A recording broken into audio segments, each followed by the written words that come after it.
Welcome back, everybody. It is just after 3 o'clock in the afternoon here in Kathmandu. It's 2030 Insight Live, and we're coming to the closing stages of our time here together in Nepal. Welcome to the session. Before we get started, let me say hello to 4 brilliant guests on stage. Hello to you all for joining the session. Hello if you're tuning in at home or catching up. In the spirit of embarrassing my colleagues, can I just notice that the global events manager for this summit, Becky Perryman, has entered the room, and she doesn't get thanked often enough in public, so I'm doing it now. Becky Perryman is here. Get a VIP wandering in, you have to acknowledge them. Thank you, Becky, for herding cats for the best part of a year. Welcome, everybody. It is a pleasure to introduce this session called Invest in Sight. So this absolutely couldn't be more important, because we're in the business of getting attention from some of those powerful people in organizations and in the world, drawing their attention to our cause, and money talks. And there are lots of ways of framing investment, but we're really going to understand why this matters so much, and also some, let's be honest, of the tricks of the trade in making our case, okay?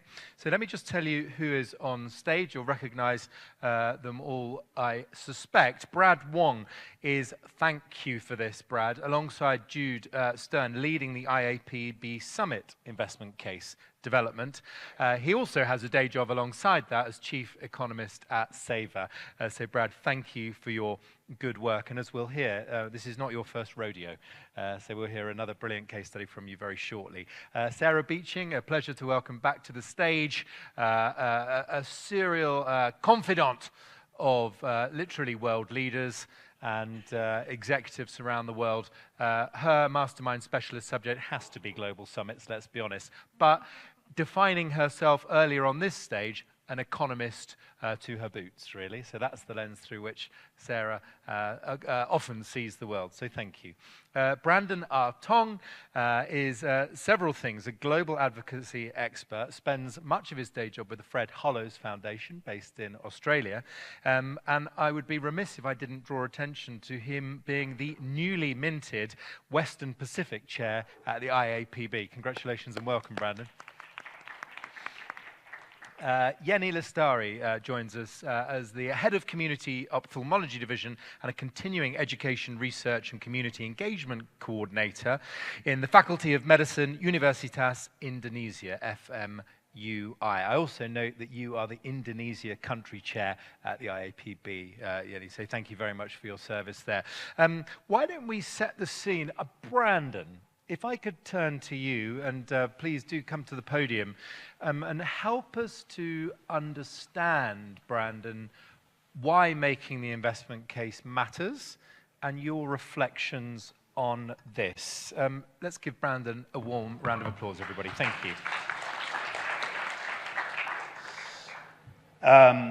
Thanks, Ollie. The why question, right? Yeah. So, question, am I willing to pay for that?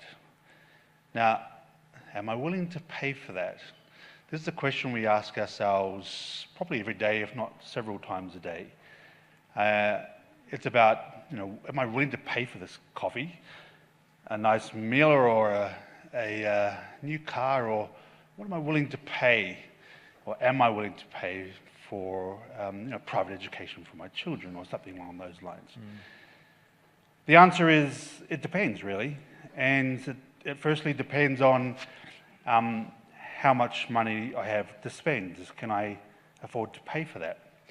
The second thing is, it depends on the opportunity cost. If I spend money on this, does it mean I can't buy that? And third, it really depends on what I get in return. What is the benefit to me? Now, in terms of that benefit, is there some intrinsic value? If I buy this hammer and need to nail something, yeah, some intrinsic value there, right? Is there some type of saving? So, for example, if I buy a train ticket versus getting a taxi into the office, that's probably there's probably a saving in there. Is there something, if I invest here, do I get a return over there? If I pay for education and it will cost me X dollars, but then that X dollars will be returned back to me maybe 1,000-fold over my lifetime. And sometimes it's all about, does it just make me feel good if I buy that? So now, while this works for my own personal hip pocket, that's really how government budgeting applies as well, in decisions for donors, investors, and ministers, and so forth, and looking at budgets. So as we raise our own ambition to delivering the Global Summit for Eye Health, we really need a compelling and powerful investment case to being in the room of the magnitude of a global summit, and I really believe it's going to be the difference between success and not. Now, the global world that we have before us really is quite upside down, and we've heard that several times over the last few days, and I think having a strong economic argument is probably even more important than ever before, because the marketplace has become supercharged by everyone probably wanting to do the same thing we were always going to do, but it's even worse. So I think it needs to do two things. If we have this investment case, why? What will it do? I think it needs to demonstrate the economic and social impact of interventions for eye health in a really deep but real way. That's number one. Number two, I think we need to be able to speak to different interests.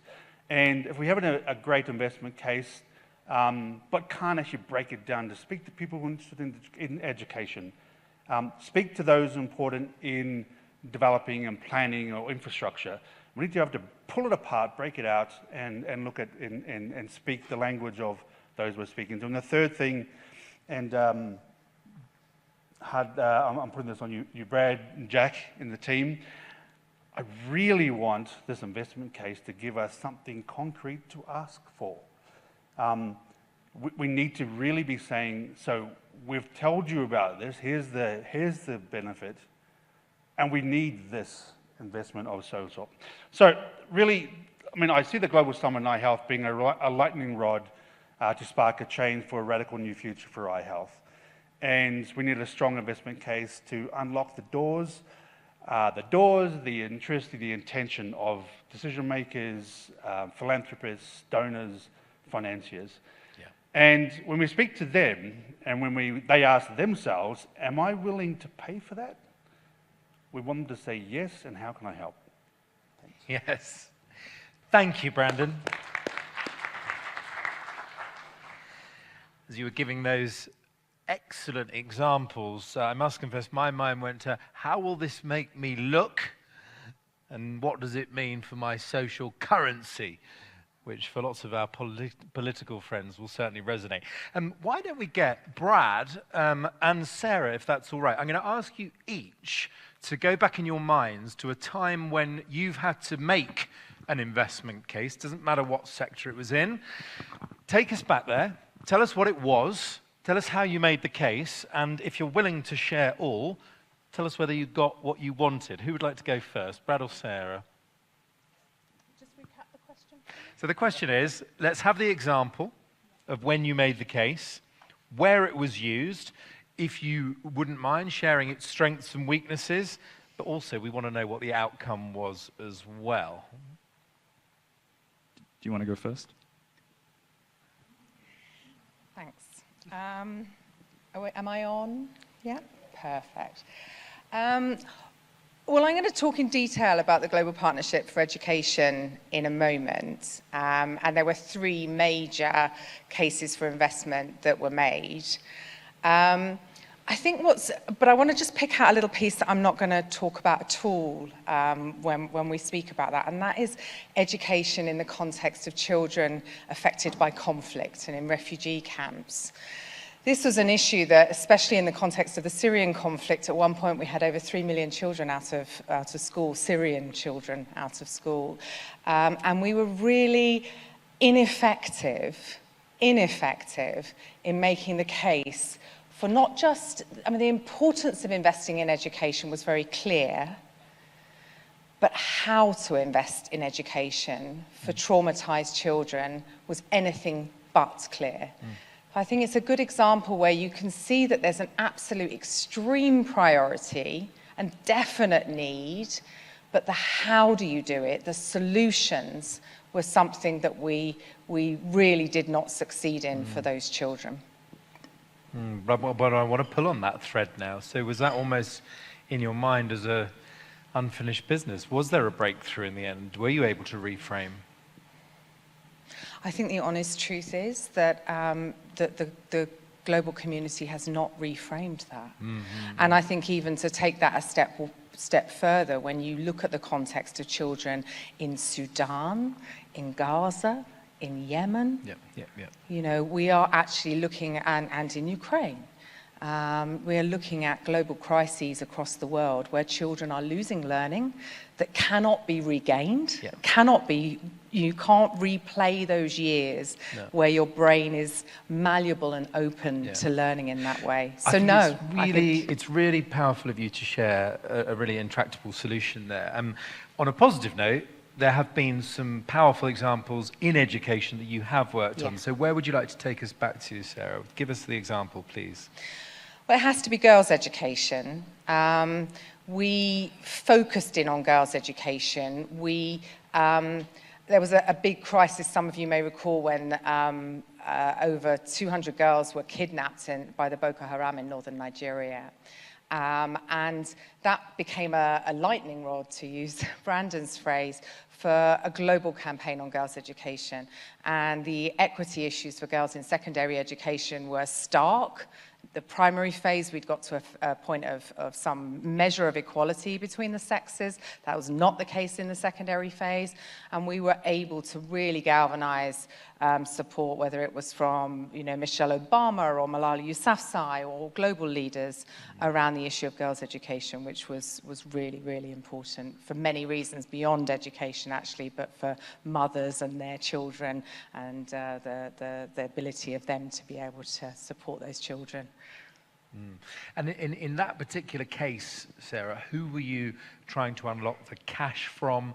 And in terms of explaining why that investment would yield, and forgive the language, but let's be blunt, a return, whatever that return might be described as, how did that equation look? You know, there were a number of different arguments that we were also playing. At that time, some of you may recall there was a big campaign around child marriage. And one of the most important challenges there, and the most important statistic, dare I say it, that I used, was that the biggest cause of death of girls in the 15 to 19 age group was childbirth.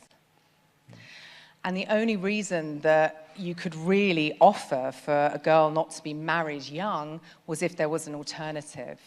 And that alternative was education. And so, yes, we were making the case to actually to governments of countries to invest in their own education programs. Because much like eye health, and we're preempting, if you want me to talk, we're preempting quite a bit of this, so I'll have to reprise it. But, you know, where I think there's a really important read across from education to the eye health sector is that these have to be nationally driven objectives. And Brad will say the same about nutrition. Now, you say that, you worried me now. So what have you got up your sleeve here then? I thought I was supposed to be talking for a few minutes. No, you are. You 100% are. That's what we're doing. No, here we go. Let's think out loud here. But I think you've got a case study for us. I do. Great. Well, I think now's the time. Would you like to launch it from your seat or from the podium? I'll do it from over there, because then otherwise I'm... No, bring it on. I might Thank drop the you. cards. Forgive me. I've led you astray there. Thank you. Let's give it up for Sarah Beeching. Let's do it. Okay, well, I want to talk to you about the Global Partnership for Education. It's a World Bank Trust Fund, so it's effectively part of the World Bank infrastructure, and it's the largest dedicated fund for education in the world. And it was created as the Education for All Fast Track Initiative in 2002, and it was the response to the Millennium Development Goal for education. And for the first decade of its existence, its objectives were really very modest. It was in an era where overseas development assistance was on the rise. They didn't really have to work very hard to get money from donors. And then the financial crisis happened. And all of a sudden, the funding dried up. And for the first time in 10 years, they really had to think about how do we go out and make that case for education. And so when I first joined them, and I'd come from 15 years in government, I was invited by their new board chair, somebody called Carol Bellamy. Somebody you may remember was the head of UNICEF for 10 years. And I was honoured when she flew to London to ask me to come and work for her, and you don't say no to Carol Bellamy. And she asked me initially to sort of say, well, what do you think's wrong with the Fast Track Initiative? Well, the fact that it was called the Fast Track Initiative was obviously going to be a problem. It wasn't fast, it wasn't on track. So we rebranded and we called it the Global Partnership for Education. And we had our first financing conference literally 2 months after we had rebranded. So people didn't even know the Global Partnership for Education name. But we knew we needed an investment case, and we set out some bold objectives. Reducing out-of-school children by helping 25 million children into primary education. Reducing the number of school children who can't read by 50% in 20 countries. Reducing the number of children who die annually of preventable causes by 350,000 and saving the lives of 14,000 mothers each year. Amazing. The rationale for this last objective was far from clear. And whilst the link between girls' education and their children's life chances was understood, the role that GPEs had to play in it was anything but. Still, they were laudable aims. We threw an extraordinary amount of data into our case for investment, which, if anything, diminished the power of it. I mean, everything from an additional year of education equals a 1% increase in GDP to 700,000 HIV cases could be prevented each year if all children received a primary education. The list went on. I mean, literally, I was rereading this, and there were dozens and dozens of data points that we put in there. And whilst each one could be backed by evidence, the investment case was scattergun. It spoke to everyone. It spoke to no one. And it's fair to say that whilst GPE's first financing conference put the organisation on the map, it failed to reach its goals. And perhaps worse, by the time we got to the second financing summit in 2014, we'd created a long list of promises about what we would achieve and no possible way to measure whether we had. We knew we had to do better. 57 million children were out of school, down from 67 million in 2011, progress. But enrolling a child in school is not the same as children learning. And so our focus was on, the number of children who hadn't learned to read and write. And, there were 250 million children who were functionally illiterate after 4 years of school. We increased our financing ask from $2.5 billion to $3.5 billion for 2015 to 18. And we targeted 66 countries. And critically, we called upon developing country partners to increase domestic financing for education to an average of at least 20% of their budgets.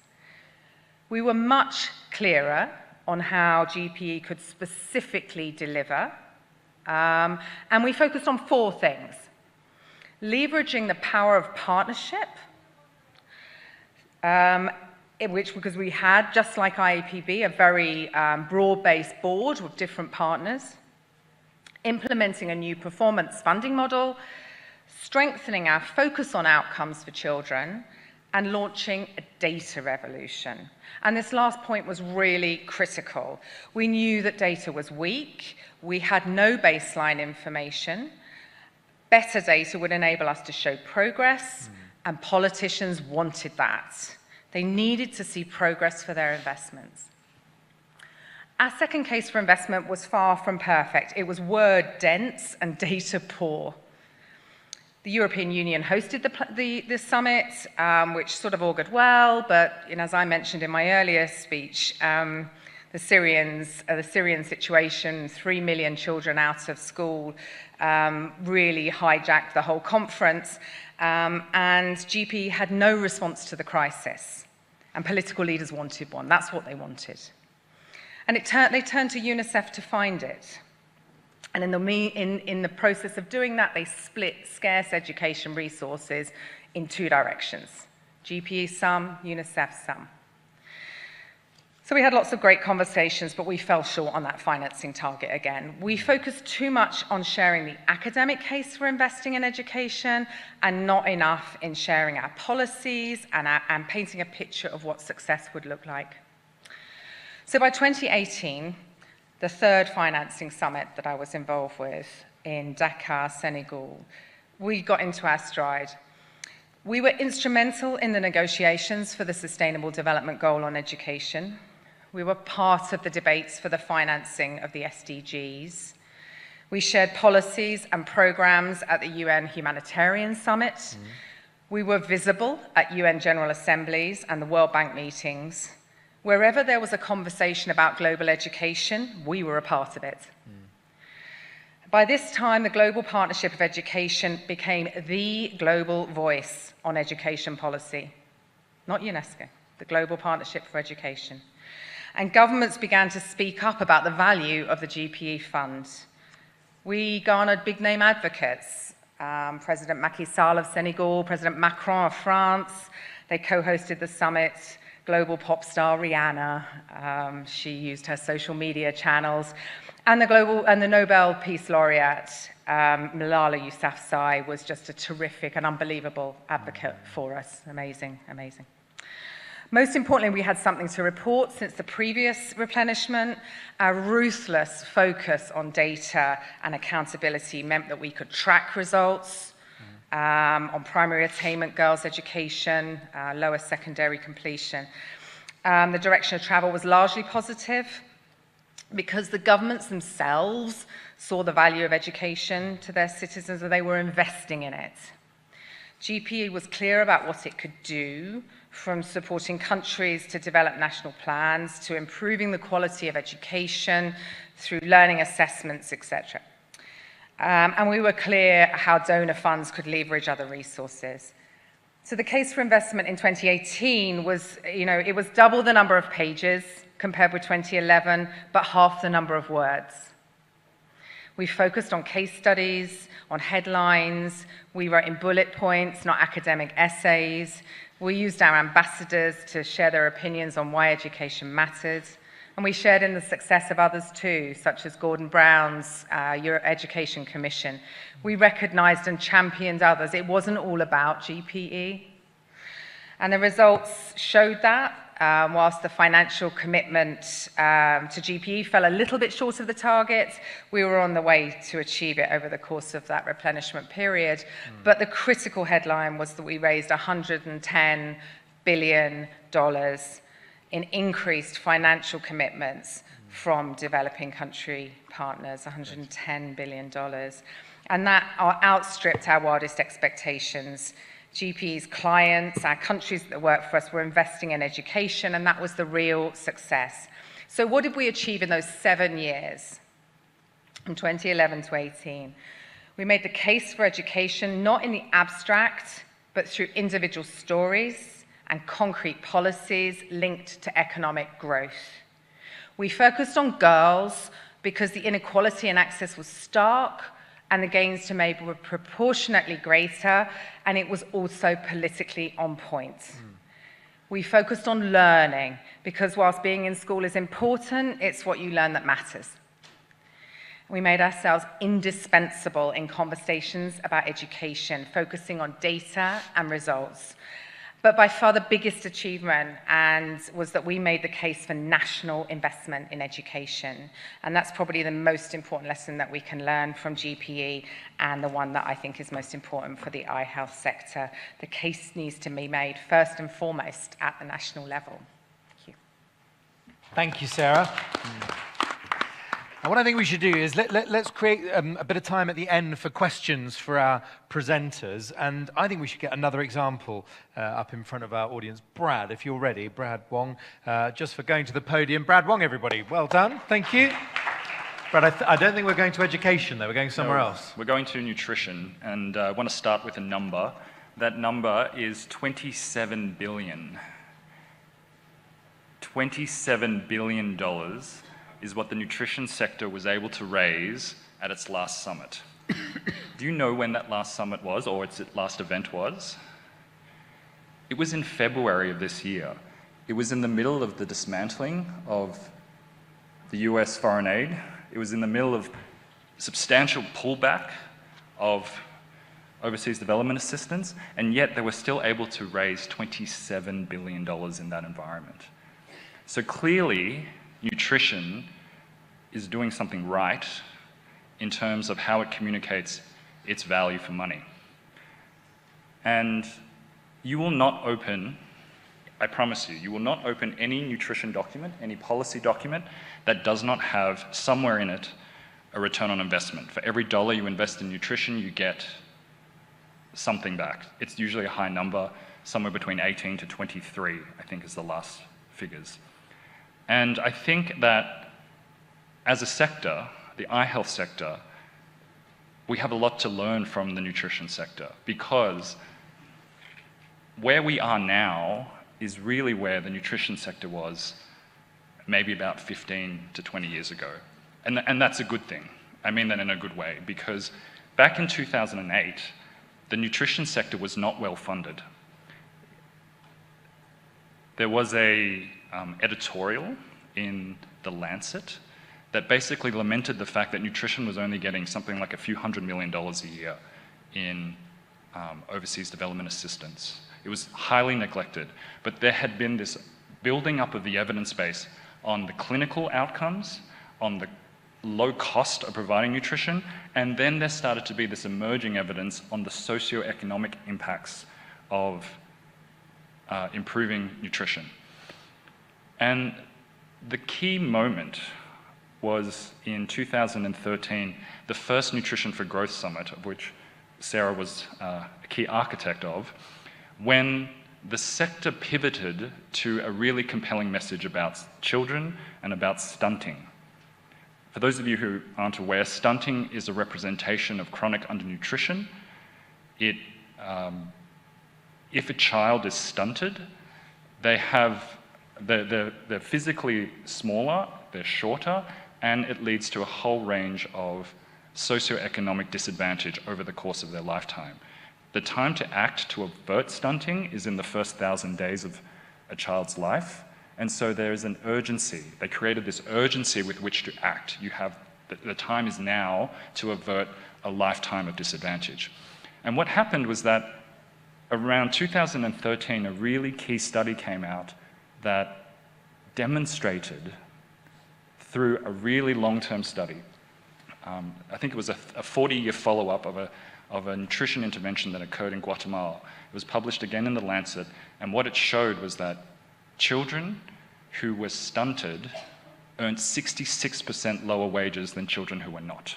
It was a massive figure, and that one study became the basis for essentially all economic analysis that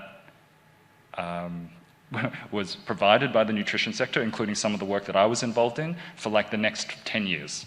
That one study that showed that averting stunting gives you 66% higher wages. And so the sector pivoted away, or pivoted towards a growth story, because this is what was important and this is what was salient for decision makers. The first summit was not called Nutrition for Health, it was called Nutrition for Growth. And at that summit, they were able to raise $4 billion. Eye health is in a similar position, right? We all know, and it was so wonderful to hear yesterday from the Prime Minister. He said, eye health is development. And that's the message. I couldn't believe it, that message had reached to the top of the chain. Because that's the message that I believe we should be presenting to the rest of the world. Because Not only is it true, but it's incredibly compelling, and it's what decision makers care about. And we have great evidence to prove that. So that's where I think we will be heading with the Our Health case, and I'll be talking more about that later, but certainly I think the nutrition example provides our sector with a lot to learn from. Yeah. Thank you. Really good. Thank you, Brad. And it would be great shortly to get you back to specifically talk about framing that investment case from an economic and development lens, or through that lens. Yeni, perhaps you might share a national example of an investment case with us from Indonesia. Would you mind? Thank you very much. Please, let's hear it for Yeni Lestari, everybody.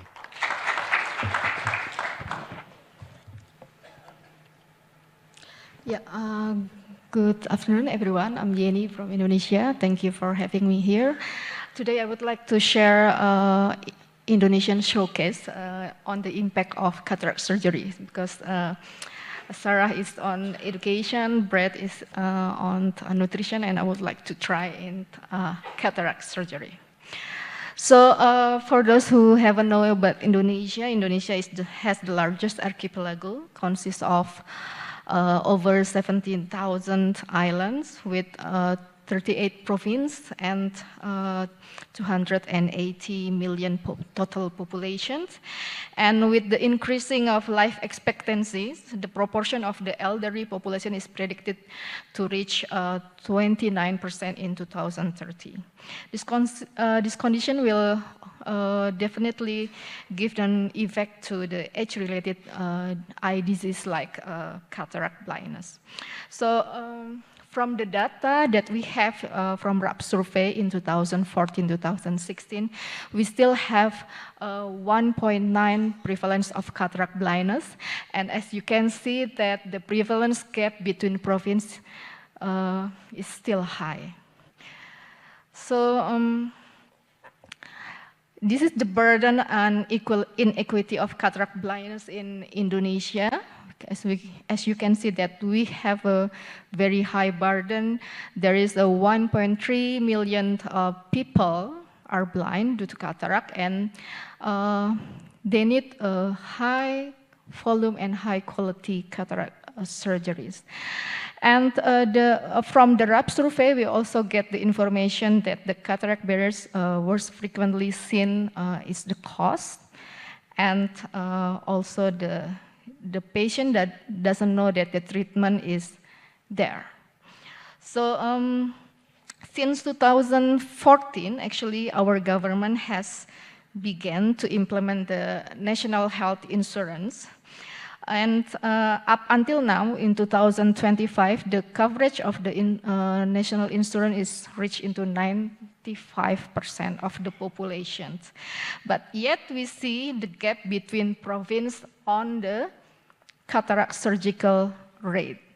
So we have a high cataract surgical rate in North Sulawesi, but there is a very low cataract surgical rate in the east part of Indonesia, Papua, and Papua Barat. So we actually already have the economic analysis of the cataract intervention in our country.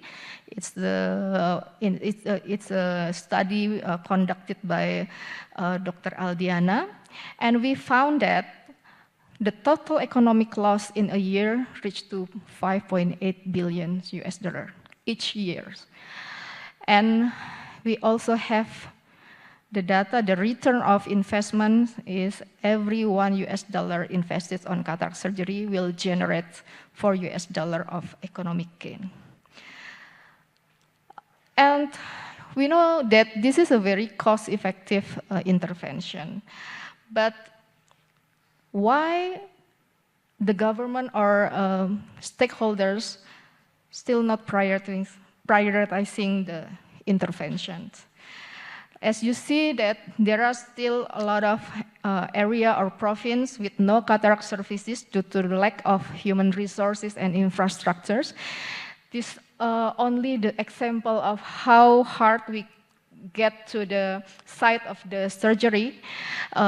In Indonesia, the professional organization, it's an ophthalmologist organization, routinely conduct the charity cataract surgery, and often we have this kind of situation. It's really hard to get to the site of cataract camp.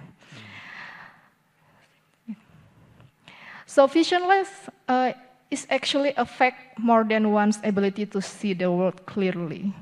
Vision impairment affect almost every aspect of person's life, and maybe that is something that we should see other than only the clinical outcome. So we try to see the cataract impact not only for the health and social impact, but also the broader economic and communities benefits. I would like to share some of the study case in what happened in Indonesia. Oh, I'm so sorry that the picture is not too good. But in the left side, we have some news that there is a patient that do the suicide because only she has cataract blindness. Whereas in other study, I'm so sorry for the technical error, but we found that the quality of life after cataract surgery is very good. It's improving, yeah, in Indonesian setting. So in another case, it's not an academic report, but this is a study case from several hour program for cataract surgery program conducted by IOA. The first case is a lady, it's a girl, 8 years old, who got bullied in the school because she cannot see. She doesn't want to go to school anymore because she cannot see. And after she get operation in our camp, she wants to go back to the school. And the second case is a boy. It's an age 8 years old. He came alone without his parents to the site of surgery. And he said that he wants to do operation. And the doctor's team asked the parents to come and get permission and look at him now. He's very happy after the surgery. And the third case is an old lady. She lived alone without her children because her children need to go work outside the island. And after we received permission from the family, the old lady got operated, and she dependently can do the living, can go to, in Indonesia we call pengajian. Pengajian is, reading the Quran together. So the community participation of the lady is improving. So in several cases, we already know that the cataract surgery do offer remarkable health and economic returns, but maybe data from the broader impact of cataract surgery could be also, explored and used for advocacy, so everyone or many stakeholders will invest in cataract surgery or other eye intervention. Thank you. I would like to give credit to our other colleagues, Dr. Wulan, Dr. Eka, and Dr. Aldiana for supporting me to give the presentation here. Thank you. Thank you, Yenny. Yenny, very briefly, the case that you've made there is very strong. Investment, outcome. In practice, how easy was it to unlock the investment required? Because it looks straightforward, but it might not have been. It's not easy at all. Yeah, it's not easy at all. Because in our setting, Indonesia is a decentralization country. Yeah. So sometimes that we get a political commitment from the central government, but when we come to the local government, it's different. Okay. So advocacy should be used in every local or district government. And the way that we do the advocacy is different from province to province. Mm-hmm, mm-hmm. We have to, carefully see what kind of approach that is suitable for the local government. Yes. Sometimes that in Jakarta, the local government likes to have a very strong data, like an academic report, studies, something like that. But when we go to other islands or other provinces, they like to see the testimonial, like that photo.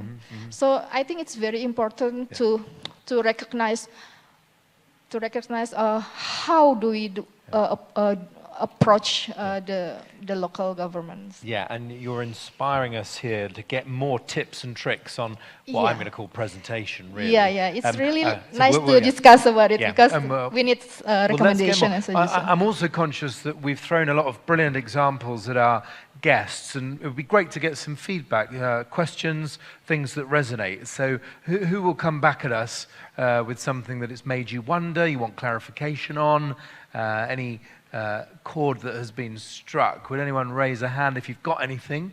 Otherwise, I'm getting ready to launch with a little volley of my own. But I am looking around. Oh, you're pointing. There's obviously something. Here we are. Thank you very much. Might be behind the camera. Thank you. Thanks, Becky.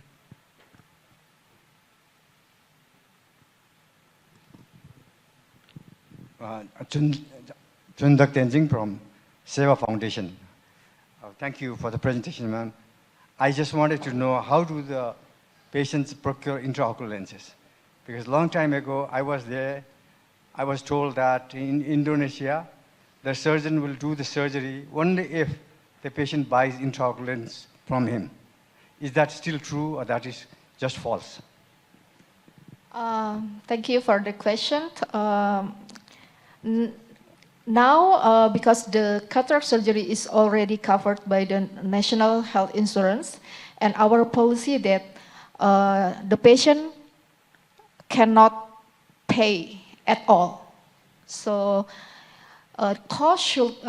medical cost should be not being a barrier anymore. But as we know that the cost is not only a medical cost, it's also in other tangible costs. Yeah.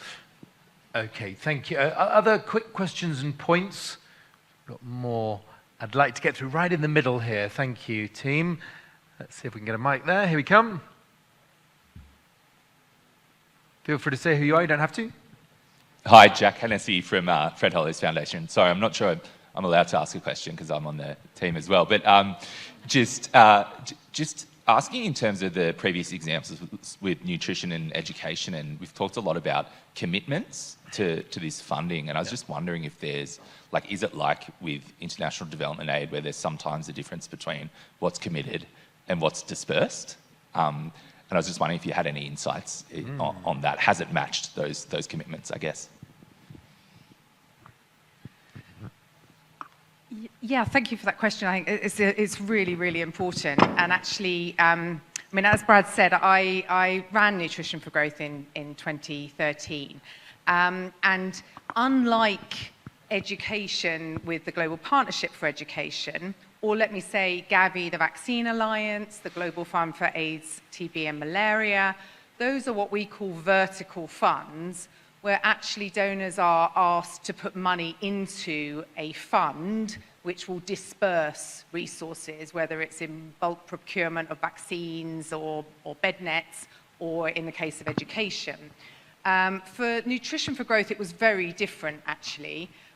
We actually had two, dare I say it, kind of big asks, or there's more than that.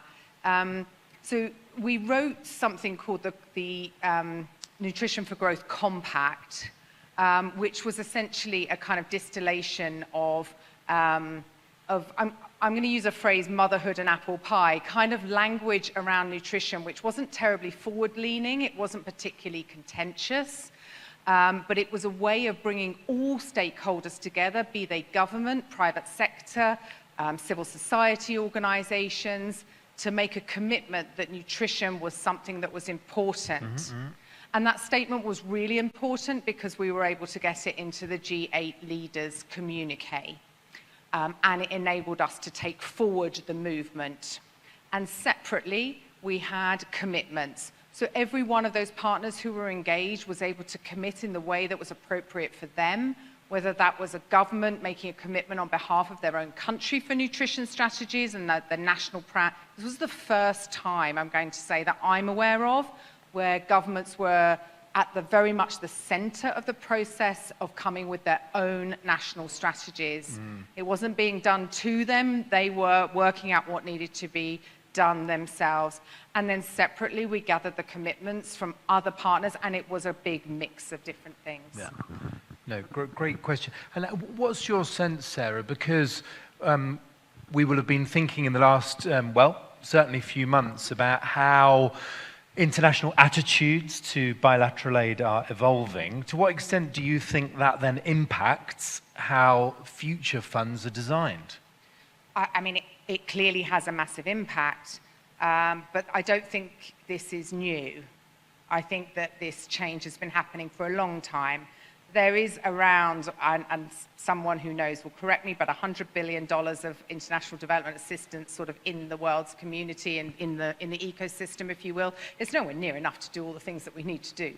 So there has been a big push towards nationally driven initiatives, and I would say that COVID and the pandemic accelerated countries recognizing their own need to have their own national programs across a range of different sectors. Yeah, indeed. So I'm keen to get more questions in, but Brad, I want to get you back up, please, on framing the investment case from this economic and development lens. So over to you, and then we'll keep it going with questions, and I've got more for the panel. I'd like to start with a reflection upon what makes a compelling investment case before we dive into the details of the actual eye health investment case. And the thing about an investment case, it's not like it's physics or chemistry. It's not like you're uncovering some immutable, a fact that is going to exist regardless of human observation.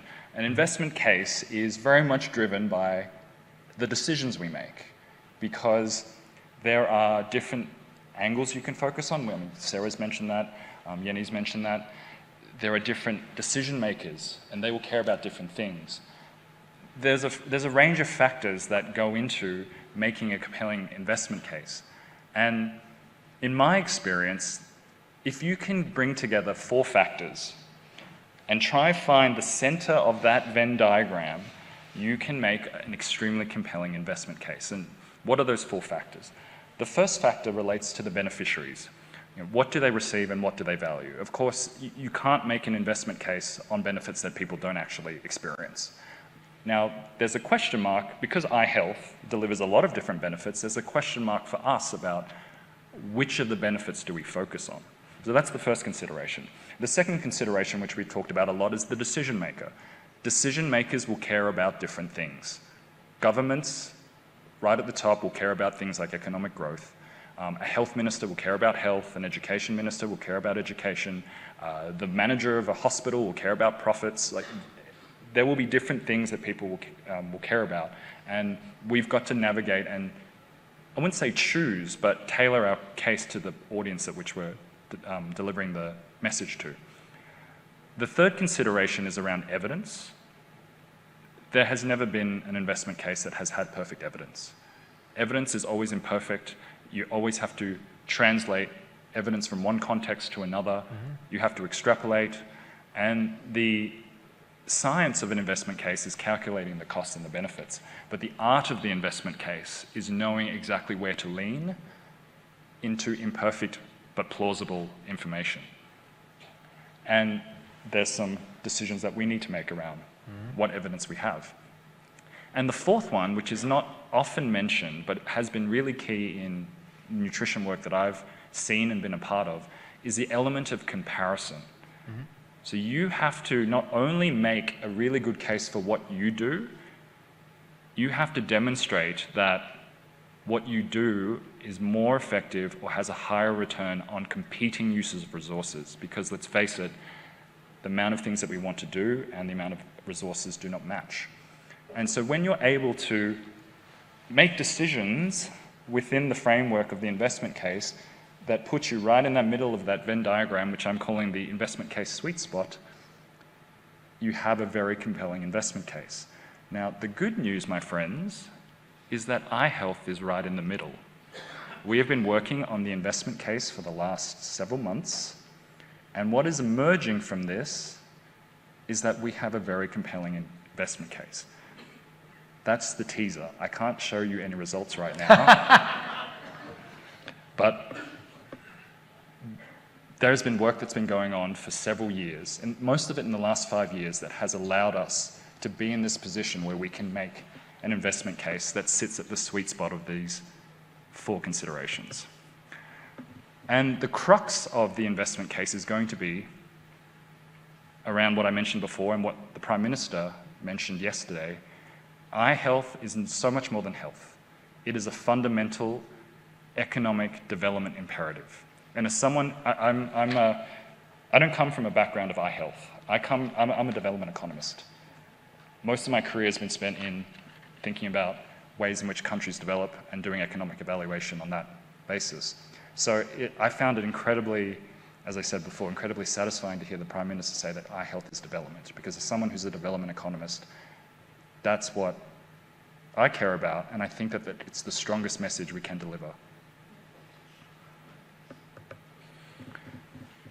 So previously, in a paper that the Sabre Foundation commissioned and was published in the Bulletin of the WHO, we conducted the first systematic review of non-health benefits. So we went outside the health sector and we looked at non-health benefits, and then we conducted return on investment analyses at the project level. Mm-hmm. And what we showed was that, yes, there's a lot of variation, but essentially the returns of vision correction are really, really high at the project level.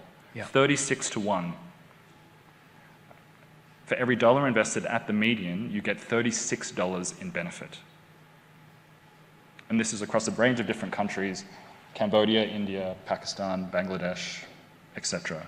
Some African countries as well. So that was what's called a retrospective study. So we're looking in the past and we're looking at the project level. What the investment case will be a prospective analysis looking forward, and it will be broader. And what we are planning on modelling are these benefits.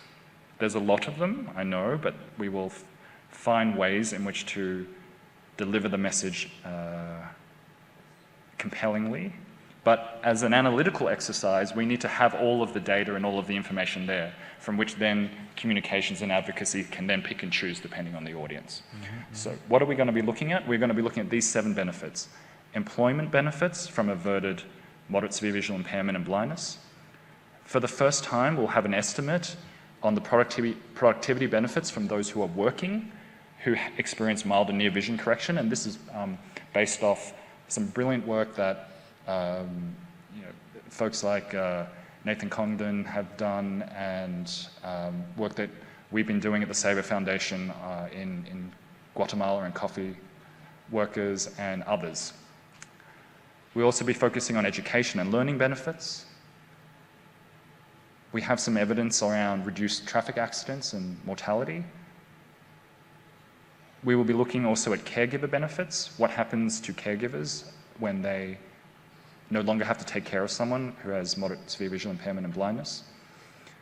We'll be looking at improved mental health and also reduced mortality. Mm.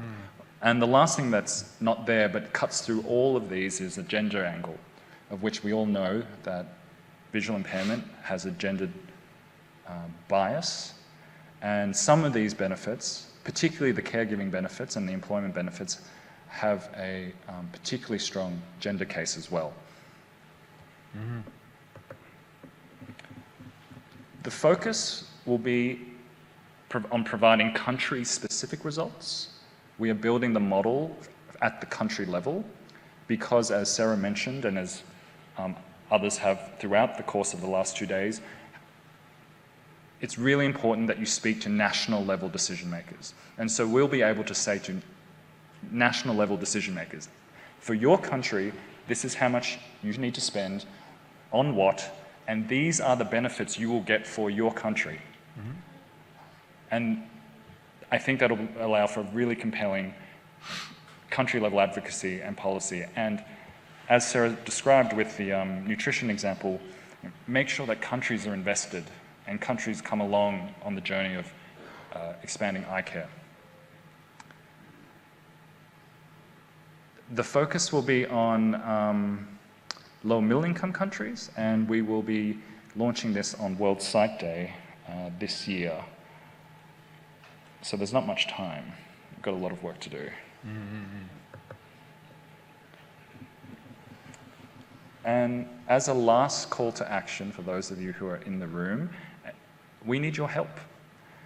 We need help to get cost data, particularly for those of you who work for eye care providers, whether you deliver comprehensive eye care or whether you deliver just refractive error services.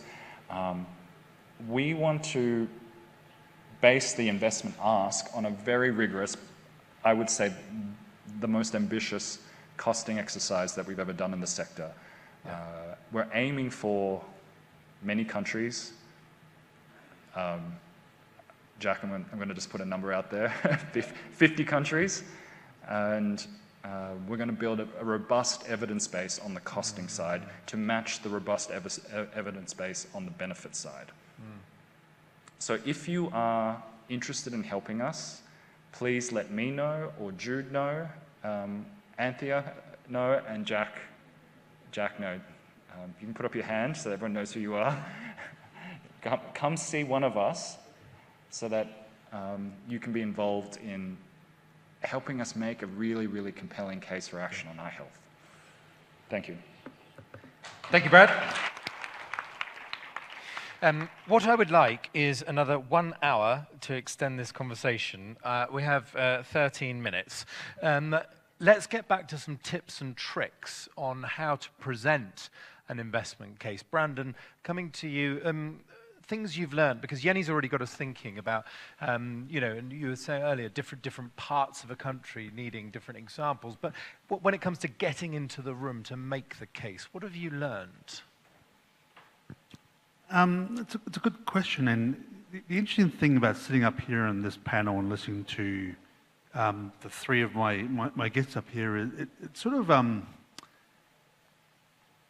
it's raised for me the need for us to kind of lift our game in the eye health sector, really.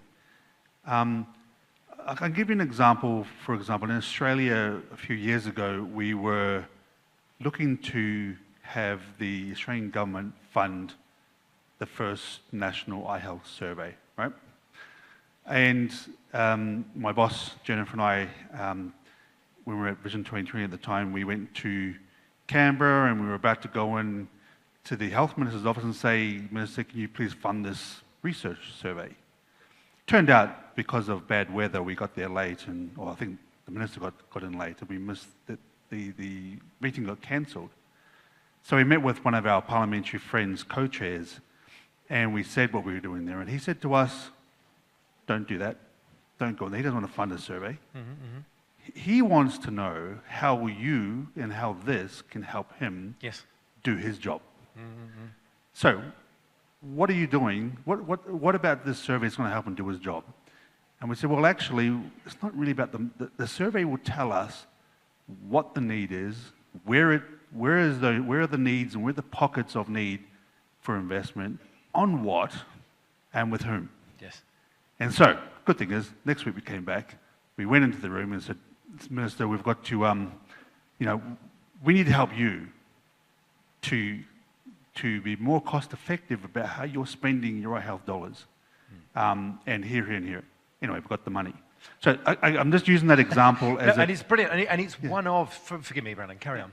No, go ahead. It's one of these 4 chunks that Brad talks about in terms of the decision maker, what matters to them. So Sarah, on the one hand, everything is connected. On the other, funding exists, especially at government level, in pots, in budgets, in departments. So here's a mad example. If we could prove that investing in physical education improved maths results, for example, or including some health intervention would improve some academic outcome. Okay, the health minister says, I'm not paying for some academic outcome. The education team says, I'm not paying for some health intervention. Stalemate, or is there a way to break through? You know, there are so many examples like that. I work for the World Health Organization on rabies. Bizarrely, it's, I'm an expert on this slightly niche disease. And when people are bitten by a dog, they need to get a vaccination afterwards to prevent rabies. But the solution is to vaccinate dogs, and no one wants to vaccinate dogs. So these kind of problems are not unusual. And I think the investment that has gone into working in the health sector is absolutely necessary, but it's not sufficient. And I think, you know, I've just had the pleasure of having a little teaser on some of the data with the technical group, and I'm very impressed with the results that are coming out. It is some of the most compelling data that I've seen on the economic case for investing in anything, but it's not going to be made to the Minister of Health. It has to be made at a higher level. We can start with the Minister of Finance. They're quite tricky to get to. I like to go to the top. And that really is why we've been talking about this process of generating a summit at that high level. Because when you get to that high level, I think the case is compelling. And the final point I do want to make, because I hope some of our other colleagues might pick it up on the stage here, when you give people this case, when you show them the productivity, learning, mental health benefits, etc., they immediately are going to ask you a question and you have to have the answers. How do I get those results, and quick? Yeah, how long will it take? Excellent. Let's get more voices, more questions, if there are some in the auditorium, if you raise your hand. Right. Okay, I'm looking out. So Brad, you've now encountered, to Sarah's challenge, a really impatient, dare I say grumpy, finance minister in a lift. And they say, Brad, you must be able to give me an organizational example. It doesn't need to be a country, it could be a company, it could be a school, of where an economic investment in eye health has shown financial returns. What's the example? And we've only got 8 floors. So we've just given glasses to coffee workers in the Guatemalan coffee sector, and their productivity improvement could be measured on the timescale of days. We have data that my colleague Bryce has presented previously that shows that when we gave glasses to harvest workers, their productivity improved by 8%, and you could see that within 2 or 3 days. It was immediate. Sarah, would that make them wake up and smell the coffee? I've got evidence. On what grounds? Get off. I mean, this is talking your language, Sarah. But this is exactly the language we need to be able to talk. You know, if it is in a country that is a coffee producer, if it's an agricultural context, if it's manufacturing, but we've got to be able to tailor those arguments as well. And we also, I talk a lot to people about demographics, partly because it fascinates me, but because when we go around the world and we know what the demographic trends are going to be, 700 million new workers in Africa as that population grows by 2050, the numbers are extraordinary. If those children aren't learning in school, we have a problem. Okay, and forgive me, can we just, as we look out for final thoughts, okay, data talks, money talks, and yet we still have to win hearts and minds. So on presentation, any other advice? Can I give you, so chances are this finance minister is probably going to have glasses on if they're over 40 or 40 years old, right? How about we just pull their glasses off and say, go ahead and find me floor number 12, please. They won't be able to do it. Now, if you're talking about timescales, what is that, 0.3 of a second in impact? There you go. What a powerful challenge. Jenny, just on presentational tips, winning over, because let's be honest, in many countries in the world, leaders want things which will resonate with the hearts and minds of their people. What else have you learned about how to sell an investment case? Yeah, actually, I don't have many experience on this, but just giving the data is not enough. So sometimes that we need to do the small project or pilot project and get the politician to see this is the result. So sometimes it works. Yes, absolutely it does. Now, Brandon, can I just double check, if we're going to pluck those glasses from the minister's face, would you like to come to the meeting with us? Is that all right? I've got a cane. You can do lots of things when you've got a cane. They let you do heaps of stuff, yeah. I've been getting lattes all week. Right, more to come on this. I've got 5 minutes, but I've reserved them because I'm going to invite a colleague, I think, to the stage. But why don't we just pause briefly to say thank you to our 4 brilliant guests. This has been absolute gold dust. Thank you very much indeed. We've talked about making an investment case for a summit, but what's the call to action? What is our thinking on the next steps? Someone who's been thinking a lot about this and working alongside Brad and the team, and I have to say, just an absolute change maker within and beyond IAPB is the one and only Jude Stern. Jude, come on up and share a little bit more. Jude, everybody.